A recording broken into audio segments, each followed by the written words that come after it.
We are the coalition, loud and proud. Professional broadcasts are we.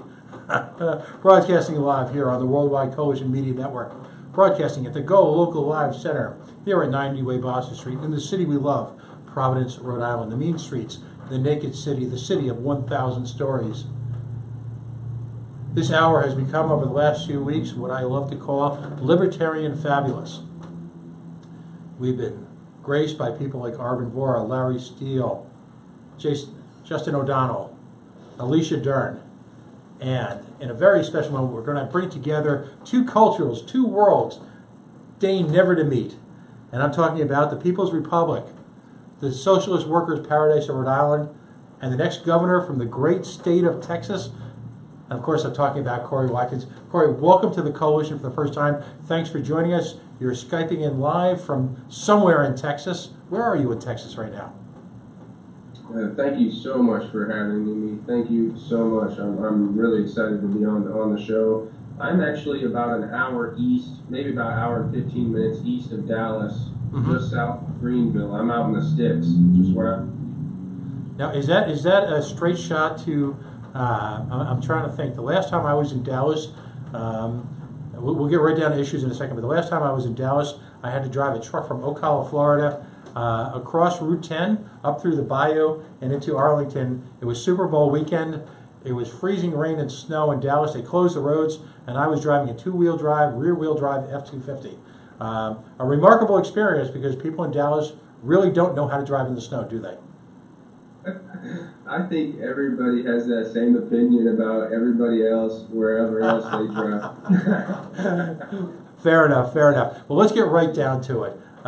Kory, first of all, give folks a little bit about a little background info on you, and what I always open up the conversation with, at some point in their lives, every national libertarian leader has what I call their libertarian moment. Something in their lives, an event, economic, intellectual, academic, religious, philosophical, something life-changing happens and they realize, they have that epiphany that they are in fact libertarian fabulous. So tell us about yourself and when did you become libertarian fabulous? Well, I think I've always kind of had that ideology in me. I just didn't understand it, and I didn't realize that what I had in my ideology. I've always kind of been a rebel, a renegade, if you will. And so I was doing some research about the war on drugs and some other things, and somebody told me about Ron Paul in 2011. And I guess the rest is history after that. You know, I don't need to say any more. The more I know, the more I realized I didn't know, and so I started looking all over the place on how I can become a part of this movement and become a beacon of freedom. So I'm actually currently seeking the nomination here in Texas for governor. I am the Hunt County chairman for the Libertarian Party, and I'm also on the on the state executive committee in Senatorial District 2 for the Libertarian Party. And so I'm pretty heavily involved. I'm really passionate about freedom. I used to have that same passion for sports and some other things, but when I realized that most of the things that I've been told my whole life are a lie, I started getting my priorities straight. And since about 2011, 2012, you know, almost every day of my life, I've been working to try somehow to move the message of freedom forward. So I just feel obligated to do so. I have a wife, I have 2 kids, and I feel like I'm obligated to give them a better opportunity than I have currently when I'm gone. Absolutely. You know, I believe one of the highest acts of patriotism that one can engage in as an American is running for elected office. You subject yourself to an analysis, an introspection, a diagnosis, a personal exposure that's really unequaled in any other form of life in the United States, particularly these days. You're under a microscope. Every one of your words is parsed, particularly by the 2 major parties who clearly, in states like Texas where they value freedom, clearly feel like they're under attack. How is the libertarian movement doing in Texas? The libertarian movement in Texas is doing really good. I'm excited about the future of it. We have a lot of good things in the works. A lot of people behind the scenes are doing some amazing things that, don't get the recognition needed, but I'm pretty sure they don't want the recognition. They're doing it for the better cause of freedom and stuff. But, there's a lot of people doing some great things behind the scenes and pushing the party forward and getting other people involved. And I'm really excited about the future. I think we're going to have a lot of candidates running in the state of Texas. Here in my county, this was an unaffiliated county until I got here a couple years ago, and we're hoping to have a full slate of libertarians on the local county elections as well as the state and districts. So, what are the issues that are critical to you? What are the issues that drive Kory Watkins, and which of those issues really made you immerse yourself in the libertarian movement as you have? Right, the three main issues to me, and I would have to say I believe that they resonate with a lot of Texans, and they're being ignored by the legislator. Of course, who would have thought, right? Right. So, number one is guns. Gun freedoms are very near and dear to my heart. The Second Amendment. We are very behind here in Texas when it comes to the Second Amendment. Until the last legislation, we were actually with the likes of California, Illinois, New York, and stuff like that, where you couldn't even open carry a pistol. Mm-hmm. But because of the open carry movement and other people who pushed that message forward, we broke down a 146-year law that was in place, a Jim Crow law that actually took away the rights of the slaves and that to carry guns. But nevertheless, we changed a 146-year law, and now you can open carry your handgun here in Texas. Now, I disagree with the way it's done, though, because of course they didn't give us all of what we wanted. They gave us a little bit of an amount to say it's some small step in the right direction to keep us happy. You know what I'm saying? But you still have to get a license. You still have to ask your government for permission, and you still have to get your fingers printed. Which I refuse to do. Matter of fact, I would still open carry my long gun, because here in Texas you can open carry an AK-47 or an AR-15 or a shotgun with a 100-round drum on it with no license, no rules or regulation. But you can't do it with a pistol. It's insane. So we were bringing attention to that. Guns is near and dear to my heart. I don't believe that government has any right whatsoever to intrude on your freedom to defend yourself, whether it's with a sword, whether it's with a bazooka, nunchucks, whatever. I don't think there should be any rules, law, and regulation against the right to defend yourself. So another issue, of course, is cannabis. The war on drugs in general is a complete waste of time and resources, and I would like to get rid of it completely and pardon people for those crimes that have been committed, supposedly. The next issue is taxes. I can't stand property taxes, let alone any tax in general. I would like to eliminate the property tax as soon as possible and lower all taxes all the way down to zero as fast as possible. So those are my three main issues. Let's talk about the war on drugs for a second. What is the legal state of cannabis and/or medical cannabis in Texas? Where does Texas stand? Okay, well, we've had some really good movement here lately with cannabis activism in Texas. Big ups to Heather Fazio and a bunch of other people out there really pushing hard and keeping people updated on what's going behind the curtain of tyranny down in Austin.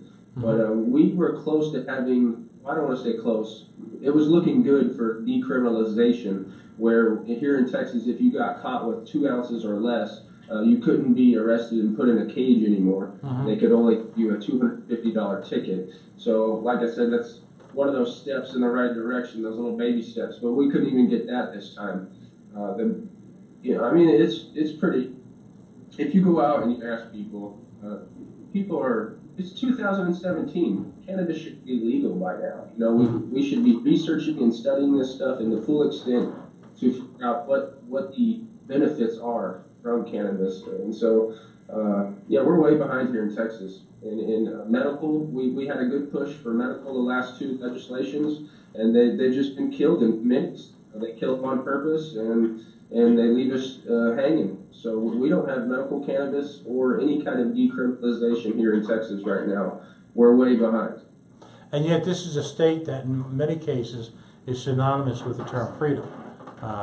The popular conception of Texas is that, don't mess with Texas, and that, personal freedom and individualism is encouraged. Wow, I mean, that's, it's disappointing. Even in Rhode Island, we actually had one of the earliest and most successful medical cannabis programs in the country. Like everywhere, we're struggling in getting over what I think is a generational issue and in coming to terms with a natural plant being no different than a glass of bourbon or a cigarette or any other plant, it being personal choice. As a libertarian, we've come sort of full circle in Rhode Island. I've moved from being a pragmatist to I'll call myself, and libertarians we all tend to navel gaze at what we are and where we stand. I guess I would consider myself something of a minarchist now, moving gradually further and further to the A word. Still coming to grips with it as a middle-aged guy who. The first campaign I ever worked on was, believe it or not, in 1972 for Richard Nixon. That's a 12-year-old. So it's been a long journey. That's my excuse. How would you describe yourself on that spectrum? Where do you find yourself on the big L and little L spectrum right now? Right. I don't really like to label myself anything. I leave that up to everybody else. But I am a firm believer that we do not need government for anything at all. I believe that leaders will arise themselves in the community based on their leadership, the way they lead by example. They love people, they communicate people, and they're honest and loyal. Those people will rise up in general, and when issues come to the table, those people will be sought out to come up with solutions. I believe we should always have free market, force, never have force in our solutions to make people do something that, maybe they disagree with. So I am, some people would label me an anarchist or a hardcore libertarian, and I'm okay with that. That's fine if they want to say that. If being a libertarian is wrong, you don't want to be right. The border security has got to be a pretty emotional issue in the state of Texas. Now, as libertarians, we all believe in the free exchange of people, capital, and ideas. Emphasis on all three. Those are co-equal to us. One should not suffer at the hands of the other. How does the libertarian attitude towards borders play in a border state like Texas? Is that a challenge to you as a budding politician, an activist, someone involved intimately in the community? Is that a challenge to explain to people? What do Texans really think, as opposed to what the media wants to tell us they think? Very well. Unfortunately, the media plays a very heavy role in how people think. And here in Texas, a lot of people are duped into believing that we need some government down there on the border, whether it's building a wall or down there with guns and protecting it. Some people would be okay with spending, millions and billions of dollars to protect the border, but I think we're overlooking the real issue, and the issue is government itself. And I think we can come up with much better solutions than giving them the power to have full control over something when we know they're evil and corrupt. And that's why the war on drugs is the way it is because they have power of the border and all that good stuff. So it's kind of hard. We live in a state that is heavily Republican, and a lot of people believe in the border security issue and that we need government solutions for that. But they haven't really worked, have they? I mean, the government's been trying to solve border security now for a few generations. Are people ready to accept that they've failed? Well, I would hope so, and you would think so, but unfortunately, the system plays those dirty mind tricks on people to keep them believing in the system, and it's a big circle. I know here in Rhode Island when Donald Trump enacted the refugee ban, people were appalled because a lot of the people that you were preventing from entering the country were some of the most freedom-loving people in the world, people who had literally put their lives at stake and coming from some of the most difficult, most violent environments anywhere on the planet. Now, you folks see that all the time. You live the failed drug war every day, in the sense that you've got people fleeing narco-terrorism, a narco-terrorism that is ultimately inspired by our 18th century reefer madness approach to prohibition. Why haven't, I mean, in a state like Texas where the failure of the drug war is front and center, it takes a disproportionate amount of money, it encourages violence against people. What's it going to take, do you think? I mean, clearly, you become governor. What's some of the first actions you would take in trying to bring this madness to an end? Wow, that is an awesome question. You know, I wouldn't even know where to start. It's a mess. It's a big mess, and I think that we just need to figure out how to tap into the ideology of other people and to get them to realize those same things that we realize, that it is a mess and it is destroying people's lives and our country and our state. And I think it's just about leading by example, educating people and loving people. That's the way we'll get our message out there and change the hearts and the minds of people. I think that a lot of people already get that message. They really do. It's just they don't really know how to go about making real change. And some people are frightened to do so or scared. They don't want to get up and do anything, or sadly, maybe they're so apathetic and entertained, they just don't get up and do anything. So there's a lot of things that come into play.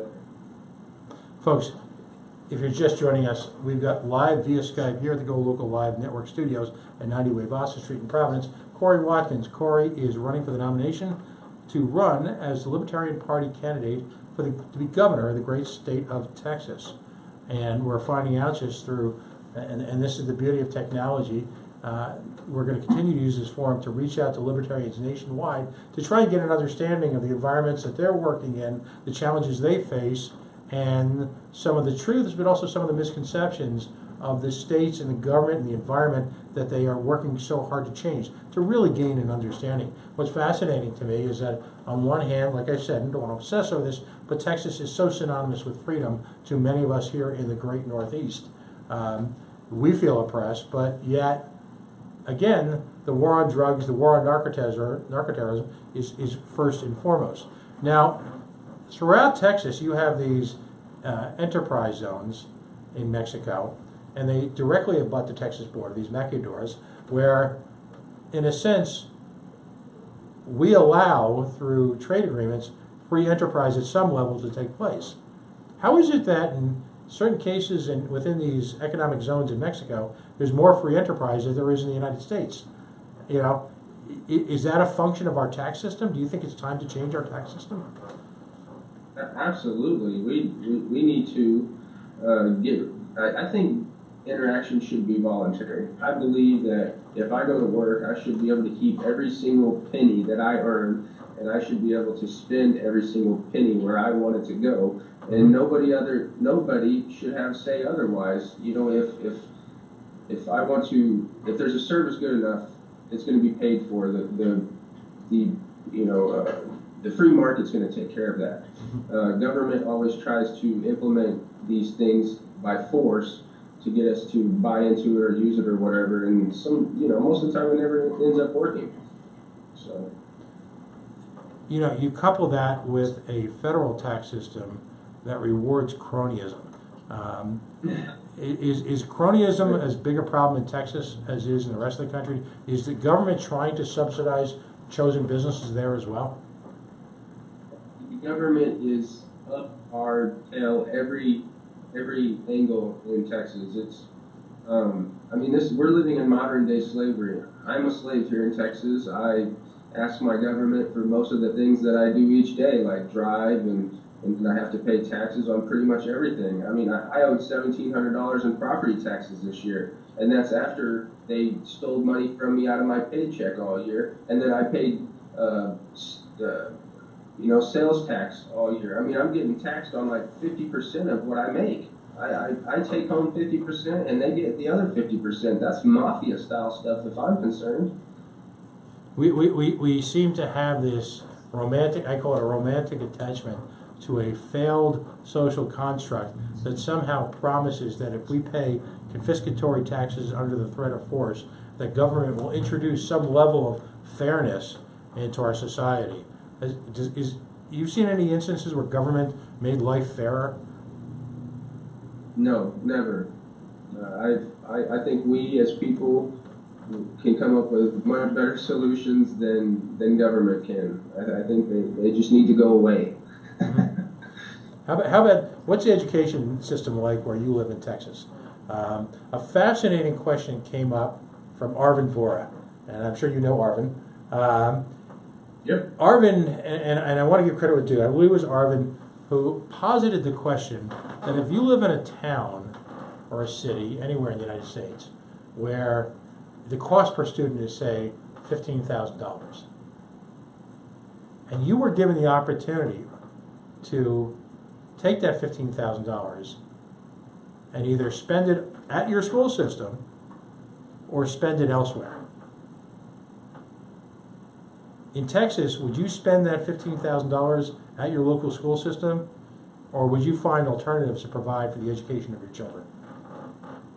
Well, I have already found alternatives. I homeschool both my kids, and here in Texas we actually are ahead of most states with at least one thing in Texas, and that is homeschooling.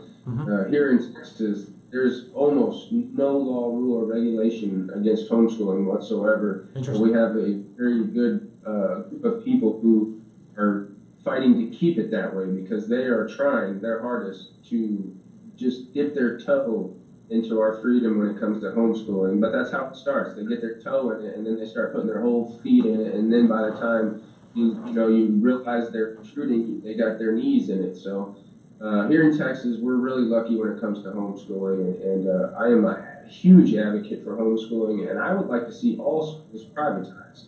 I think if a service is good enough, the free market will take care of it. If you want your kid to be educated, you will find a way to do that. You will. How are the public school systems where you live?